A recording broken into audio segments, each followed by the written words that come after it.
Hey everyone, it's Justine and I'm excited to be a part of the Life Hacks for a Stress-Free Home video hop that's a part of the Get Organized HQ. This is an event that is happening very soon and you can grab your free ticket below.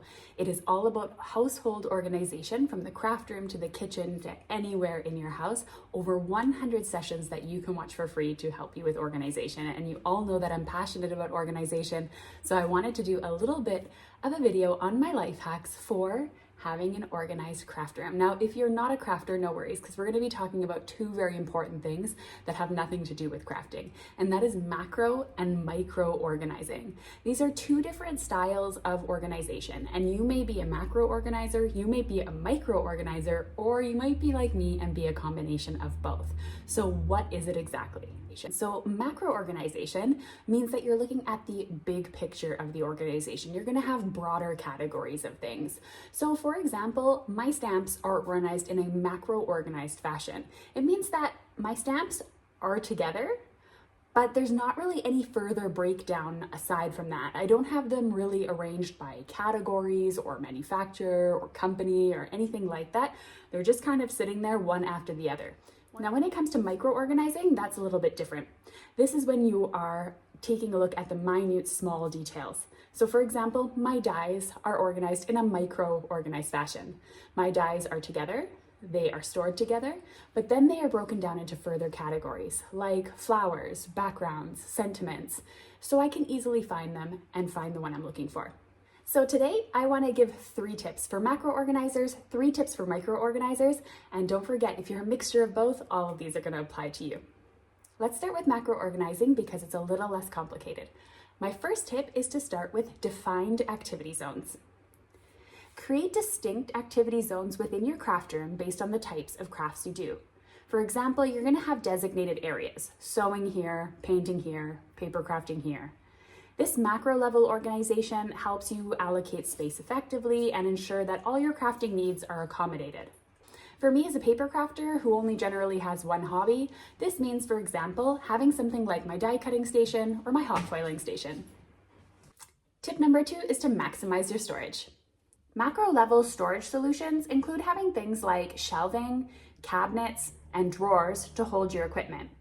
Utilize your vertical space to free up floor space and keep your crafting supplies organized and easily accessible. My last tip is establishing a workflow. Consider the flow of your crafting process. Organize your craft room in a way that follows a logical workflow from gathering materials to completing projects. This could involve placing frequently used items near your workspace and keeping less frequently used items further away but still accessible. So for me, for example, I have a drawer with all my tools right in front of me, within arm's reach. I also have my inks within arm's reach because those are the things I use often.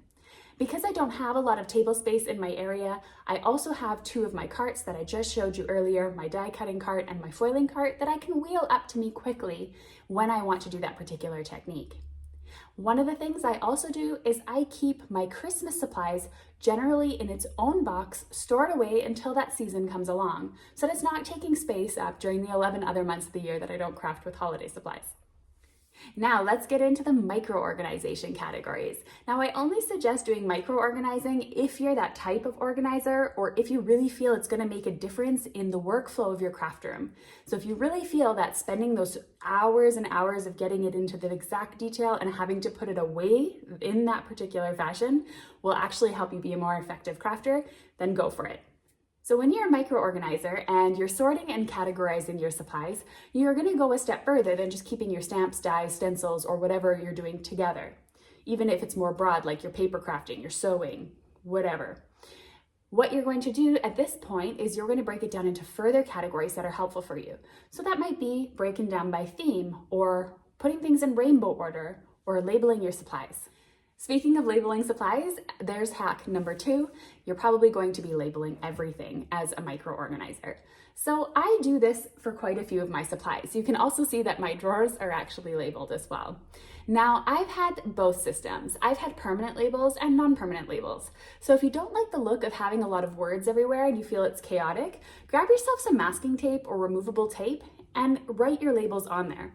And once your brain knows where that thing is, you can take them off and remove them. Another thing that might be included in labeling everything is having an online database of your supplies. For example, I use Airtable, and I've also used Evernote in the past to catalog my dies and my stamps and my stencils so that I know what I have. Hack number 3 is you're going to utilize things like drawer dividers and smaller organizers. For small items like beads, buttons, thread, things like that, you're gonna want things that have divider trays and compartmentalized organizers. These tools help prevent items from mixing together and keep your tiny craft supplies neatly arranged.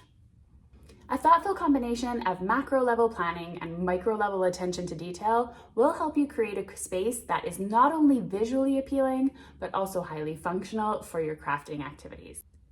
Thanks for joining me today. If you'd like to check out the other videos in the Hop on life hacks for a stress-free life, meaning not just craft organization, but other areas of the home and your life in general, then check out the Video Hop playlist below in the video description. Hop along, maybe you'll discover some amazing new channels. Thanks so much for watching. Bye for now.